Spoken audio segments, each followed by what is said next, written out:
can have such a major effect on your edit. The music that you choose, how you place it, how you edit to it, everything can affect in such a big way the tone of your edit, the mood, the pacing of your edit. And so in this video, we're going to spend some time talking about music. Where should you get music? How you should edit to music? And then I'm going to do a quick demo showing kind of how I work with music on my timelines, okay? So the first question that I get all the time is, where do I get my music from? There's a few places that I usually go to get music. And I've got these kind of ordered in terms of where I'm going to start with the best one, which is also the most expensive, and then we'll kind of go down from there into like, second best, third best, as they get less and less expensive. But the first best place to go for music is to just hire a composer. Now, I know that not everybody has the means or the funds or the money to be able to do that. It is rather expensive. So for a composer, you're going to be looking at anywhere from maybe $500 to a few $1,000s for a 1-minute commercial piece,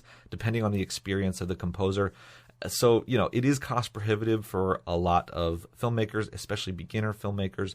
And so I totally understand that, but I at least want to throw it in here so that you understand that it is absolutely the best way to go when it comes to getting music. If you want the highest quality music, if you want music that's not stock, so if you're working with a client and they've got a good budget for music, you want to do that so that you're not using music in their video that's going to be showing up in other people's videos. It makes it feel higher class. It makes it feel just a higher quality, more VIP experience for that client. So getting a composer, the nice thing about getting a composer is that you can have them write the music exactly the way you want it. So you get to take your vision as a filmmaker and tell the composer, this is what I want. This is what I want to create. And then you can make adjustments to it and you can edit and you can do whatever you want with it. But like I said, it is expensive. And so, if that's not an option for you, then I would recommend moving on to option number 2, and that is using musicbed.com.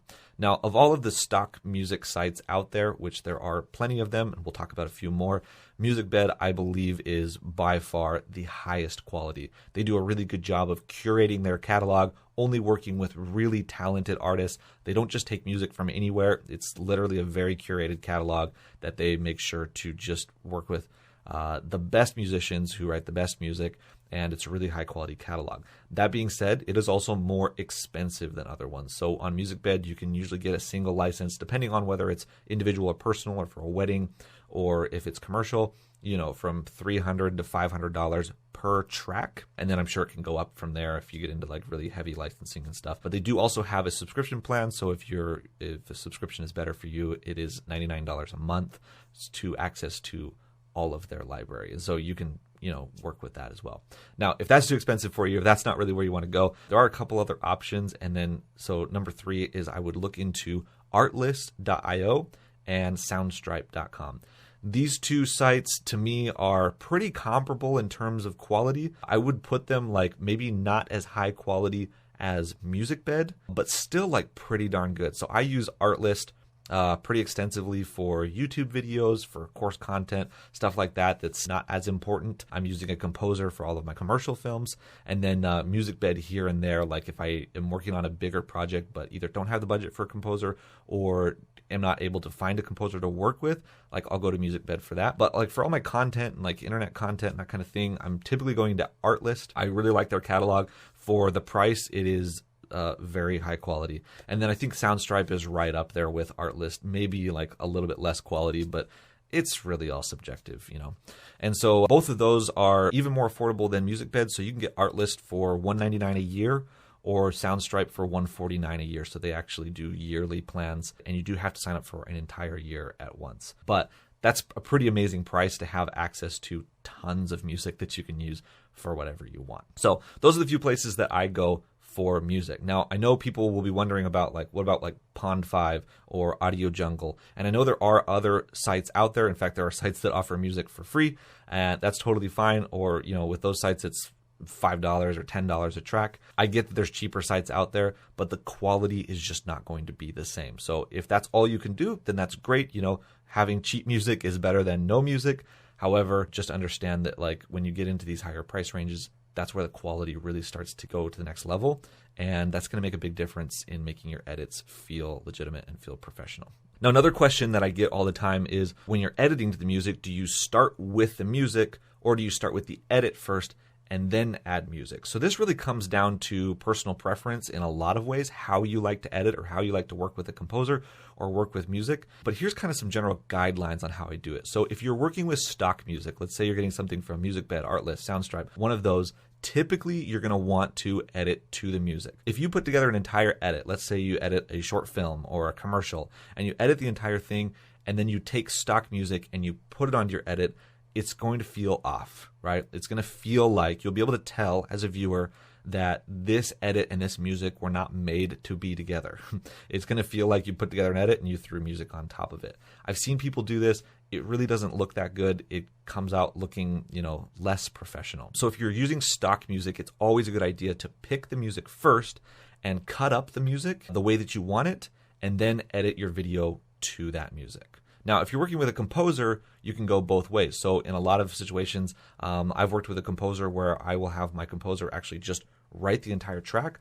I'll give him an idea of this is where I want to go where, at about 30 seconds, I want a cue happening here. I want things to pick up pace, to be more climactic here. I want it to come down here because we're going to have a logo at the end, that kind of thing. So we can kind of communicate that way. But I've also done projects where I'll just shoot the entire project and then edit the story.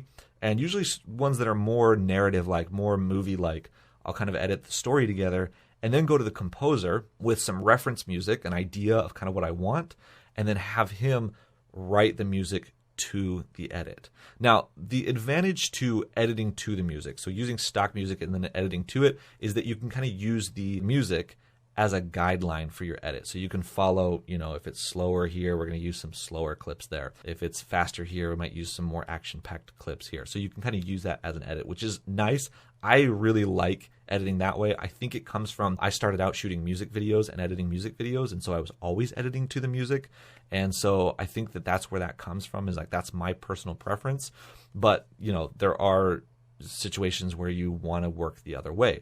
Now, the advantage to scoring an edit, so having your edit already and then having a composer score to it, is that the music is able to more emphasize the action that's happening on screen because your composer can write the music to perfectly match what's happening. So, for example, if you look at like old cartoons, like Looney Tunes or whatever, you'll see that they have, those instances where like the character jumps and you hear like the flutes do a little flutter or something like that. They're really, following that action on the screen. Now, those are a little bit more intense than probably most of what you're going to be doing, but that is the advantage of scoring to an edit, is you're able to do that and have that kind of link between the edit and the music. So now let me jump into Premiere and I'm going to show you a quick demo on how I edit to the music. So the first thing I'm going to talk about here is cutting up music. So when you get music from your stock music site and you put it into your timeline, you're not going to have control over how long the music is. And so you need to be able to cut it down into your timeline. So this clip right here that I'm working with is about 1.5 minutes long. And let's just say that I'm cutting this down into a 60-second commercial. I'm gonna have to take out some of this and make it fit into that 60 seconds. So I'm gonna take a look at what is going on in the music here and what are some elements that I can cut out, or where can I put cuts and crossfades in order to shorten the music but make it still feel natural and not feel like it was cut up. So at the beginning of this music, there's kind of a slow part here. You'll notice that there's a chord progression that happens here. So we have the first chord of the progression, the second, the third, and the fourth. I'll go ahead and play that for you.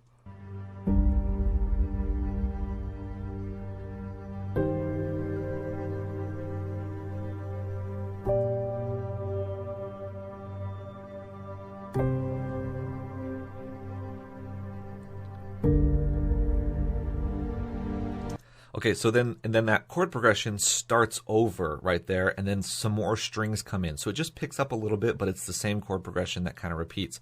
And so what I'm going to do here is I'm actually going to take out this complete second section, and we'll just go from the first part straight into the more climactic part, which happens around here. So what I'm going to do is I'm going to put my cursor right there at the beginning of that part, which starts about right there. So I'll put my playhead there, zoom all the way in, and find the spot where that starts, which is going to be about right there. And then we'll go ahead and just make a cut right there. Then I'm going to do the same thing going into this part where the climactic part starts. It goes like this. Okay, it's where things start to pick up a little bit more. And so I'm going to go ahead and find that spot right where that starts. And like the other one, we'll go just like a frame before. And I'm going to put a cut right there. And now I can take out this section of the music and put it right here.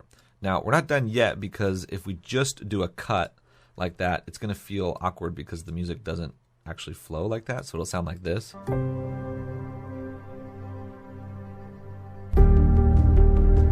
Okay, so it's a little bit abrupt, a little bit sudden. It actually didn't sound terrible in this case. But what I would do in here is, since there's kind of, like, if you look at, let me just show you on this second clip here. So if you look at, there's kind of a swell in the audio waveforms kind of leading up into that part. I want to get some of that in this clip. So what I'm going to do is I'm going to add a crossfade right here. And then I'm going to shift that crossfade so that it goes back. So we're not actually fading this one out. We're actually just fading this one in on top of it. And let's see what that does.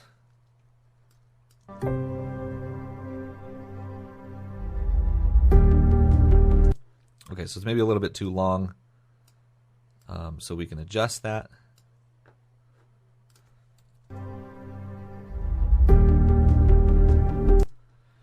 And there's a little bit of like a weird chord progression there, but like as long as this is happening underneath like our sound design and everything, it shouldn't be an issue.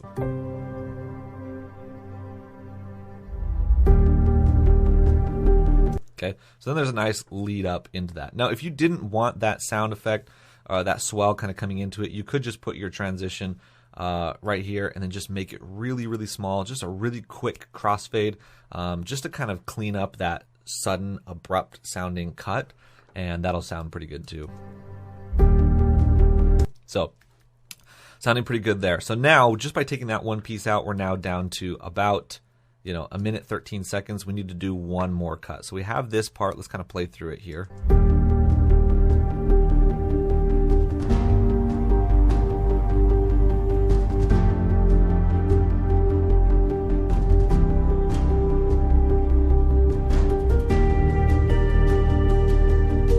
So again, we're repeating the same chord progression over again.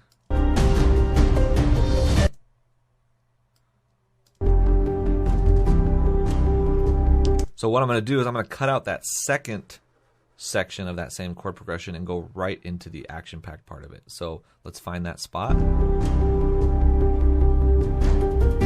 Okay, so that's where it starts. So I'm going to put a cut right there. And then we find where it really picks up. Just looks like it's right there. And we'll cut out that section. Now you'll notice that there's these drums that pick up and kind of come into this like this.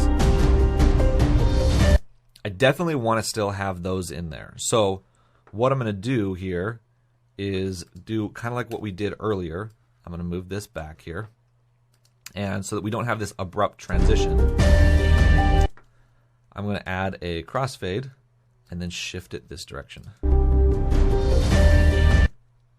And we can go as far as we want to capture as much of it as we want. Let's try this. And that made a really nice transition, okay, very seamless. And then that's putting us at, look at that, right at 1 minute. So then at the end here, we can go right to 1 minute if we need this to be an exact 60-second, and then just fade out this last note a little bit faster. And we've got a great little commercial music piece right there. Okay, so that's the first tip. Is the first thing you want to do is take your music and cut it up to fit the timeline that you want. Make sure it's hitting the cues that you want throughout the video and making that happen. Now, when it comes to cues, let's talk about that now. You'll notice that there's different sections of this music, and we want to be paying attention to that when we're editing to the music. So we've got this slower part at the beginning. We've got this part in the middle that just kind of like starts to pick up a little bit, and then we've got this part at the end where it gets really climactic and really exciting. Then it kind of comes down, and then there's a little bit soft here at the end as well. So be paying attention to those music cues, because that's going to determine where you're putting your clips. So for example, here when the music's a little bit softer, you'll notice that I've laid in some clips here that are a little bit slower, a little bit moodier.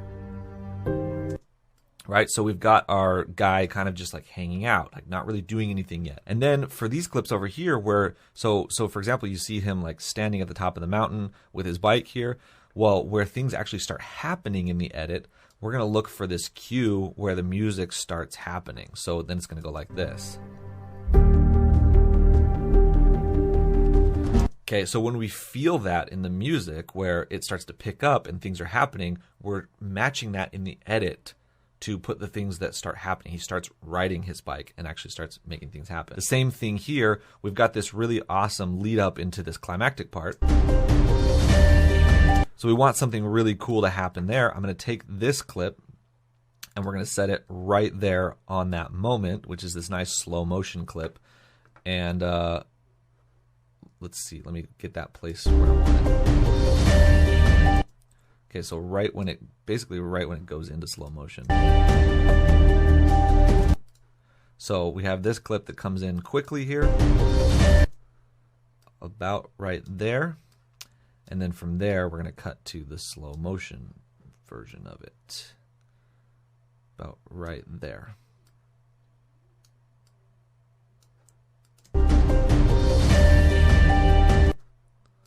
Maybe a little longer. Okay, so that could be cleaned up a little bit, but that's the idea, is we're finding those moments where we're paying attention to cues in the music and editing based off of what we're feeling in the music. That's important. Now, when it comes to editing to music, a lot of people will tell you that you should always edit on the beat. And I don't know why they teach this. I am personally very against that. I believe that most of the time you should not be editing on the beat. People have a tendency, especially beginners will have a tendency to want to put the edits right where the beat of the music happens.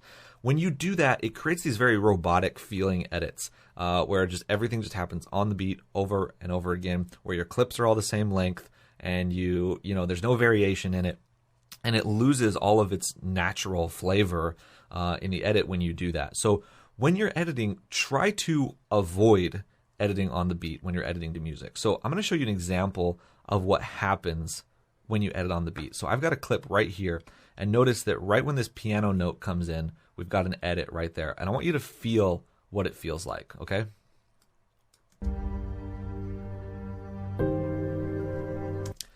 Notice how when you edit on the beat, it draws a lot of attention to the edit. You can feel the edit. You can feel it happening. And good editing should be invisible. Okay, good editing, the audience, the viewer shouldn't feel the edit. The point of this edit is not for the viewer to notice the editing. The point is for them to be engrossed in the story. And so any type of editing that you're doing where you're editing on the beat like that, that is taking away from the story, is not a good thing. So in this case, you can really feel that. I'll play it one more time so you can see what I'm talking about. So with that edit happening right on the beat, it is taking away from the story. It's taking the viewer outside of it and noticing the edit, which I think is a bad thing. So in this case, what I would do is I would either put the edit just slightly before the beat or even just slightly after the beat. So if we go just slightly before, and I'm talking only a few frames, just by doing that, we can actually solve this problem and make it feel a lot more natural.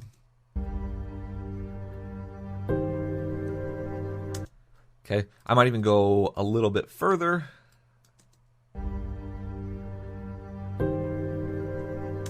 Okay, that helps kind of draw the attention away from the edit and make it feel more natural. This is something that I learned editing tons of music videos, because even on music videos, you don't always want to be editing on the beat because you want the story to flow. Same thing, we can also take that and we can move it past the beat. Okay, and that's going to give us a slightly different feel, but also works. In either situation, it just kind of helps draw the attention away from the edit and helps the viewer to focus on the story. Now, this is not always the case for every single edit. There are times when you want to edit on the beat, and that's when you want to have impact. So back here where we were doing this edit, where the climactic part of the music comes in, this is a part where you'll notice I put the edit right on the beat. And the reason that I'm doing that is because in this case, I want the impact of that happening. So you'll notice as we go from this fast shot of him skidding on the ground, and then we cut to this slower shot, which I'm going to adjust here. We're cutting right on the beat, because if we were to put it before, let's try that. Let me just show you kind of how that looks. That was not enough before. Here you go. Okay, it's making it so that that impact where the drums come in is less effective, and we want that to be a powerful part of this piece. So I'm going to put that edit right on the beat right there, and you guys can feel how that goes. And in this case, just because it's going to slow motion, I might go a little bit before. See how when I do that, when I put that edit right on the beat, it really draws attention to the edit, but in a way because it makes sense right here, in a way that creates impact, creates power for that edit. And so that's the last thing that I'm going to be thinking about when I'm working on editing to the music. Okay, so there's a quick video on editing to music, working with music in your timeline. Whether you're working with a composer or stock music, the music is so important. Getting it right, getting it edited right, and making sure that your edit and your music are linked together. They're married, they feel like they're cohesive and are working together in your edit. All of that is going to make your edits look more professional and look more legitimate, and just make you a better editor overall.